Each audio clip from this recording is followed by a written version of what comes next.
Hey guys, Jimmy Vegas here, and I'm going to show you what different types of objects that we can have within Unity by default. So if we go to our menu up here, Game Object, we're able to select a multitude of objects. So let's stick to our 3D objects first, considering this is a 3D development engine. We can select Cube, and as you would expect, this is a simple cube. If we go to Game Object, 3D Object and Sphere, again, we have a sphere. Exactly what we've clicked. You're saying, Jimmy, I know this. This is just obvious. Yes, it may be. However, we can manipulate these objects to be whatever we want them to be. So a cube doesn't always have to stay as a cube. A cube could be manipulated to be an oblong, a rectangle, a wall, a floor, anything at all. As long as you rotate it in the right direction and actually change the scale of the object, it can be anything you want. Let's take this sphere, for example. We can manipulate in the transform the size going upwards, and we can change it from being essentially a sphere to kind of an egg shape. So again, yes, it's a sphere, but it is also manipulatable. We can change that to be whatever we want. And if we just rotate simply on the Z, we can change this to look like that. Now it looks like a football. Well, at least American football. The sphere would actually look like a soccer ball. So let's keep that clear.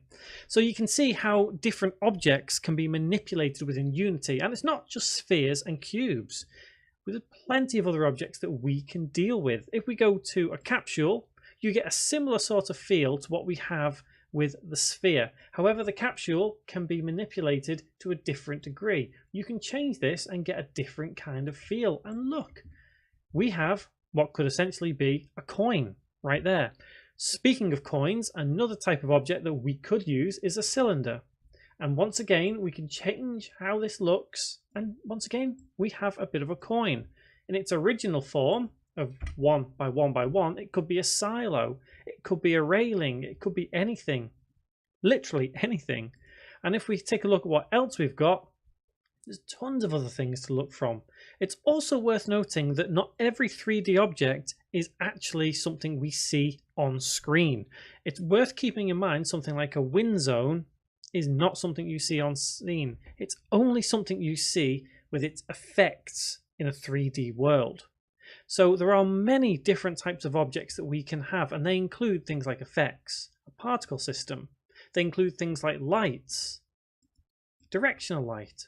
They include so many different things. Almost everything you deal with in Unity is classed as a game object, and they can also be defined as a game object within coding.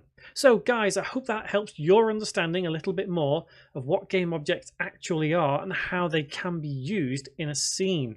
And don't forget, hit the subscribe button, click the bell icon as well, stay up to date with every bit of content on this channel, because there is a lot for you guys to learn. Not just simple stuff like this, but much more advanced stuff as well. Guys, thank you very much for watching.